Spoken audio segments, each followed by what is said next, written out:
Πετίες. Κύριε σκηνοθέτα. Τι νομίζεις? Πείτε μας το Και γιατί δεν με πήρες τηλέφωνο να έρθω να σου... Μια αίσθηση από αυτό και... Τι είπαμε?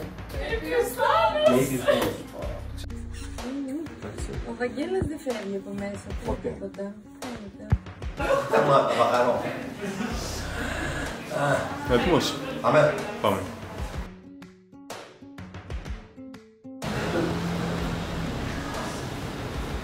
Τι γελάτε. Εξαιρετικό. Εντάξει. Καλό. Μπράβο, γιατί μειώναν τη λάμψη. Δικιά μου. Για πείτε μου, για πείτε μου. Έχετε κάνει κράτηση στο βράδυ?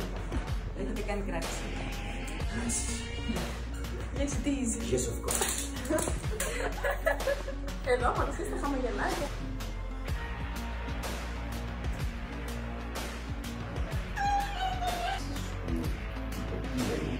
Το οποίο σε σύγκριση με το φουτουριστικό, δυσανάλογο και παράξενο πράγμα που πραγματεύεται την πραγματοσύνη του αποσδόκητου και αυτό. Αυτό. Αυτό.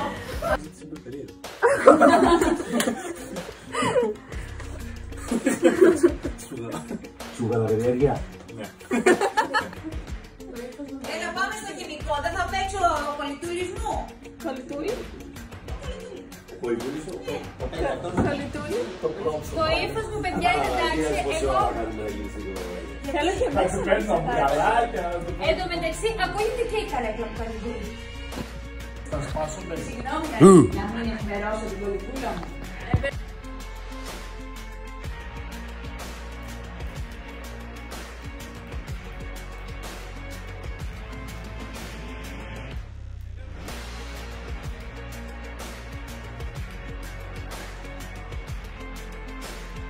Γιατί έχει πάρει κάτι να μου κάνει κολοσκόψη.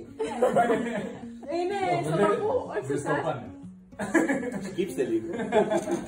Κύριε Ευλάμπιε, Λάμπιος δεν έτσι θα μπείτε για να μπεις πιο κάτω. Ευλάμπιος. Ναι, ωραία. Παίρνουμε δείγμα από το... Ναι, Πάτε τι μωρέ προτύπω την Αρισταντήλη. Καλάτε τα ταλλακτικά. Τα μπουκαλάκια μπίτσα σας. Τα μπουκαλάκια μας εβάζετε τα μπουκαλάκια. Φωτογραφίστε με να πάρω. Κοβιά. Έλα με το... Βάλε βρε, βάλε. Με το μαθητή σου, Γαβρία. Βάλε.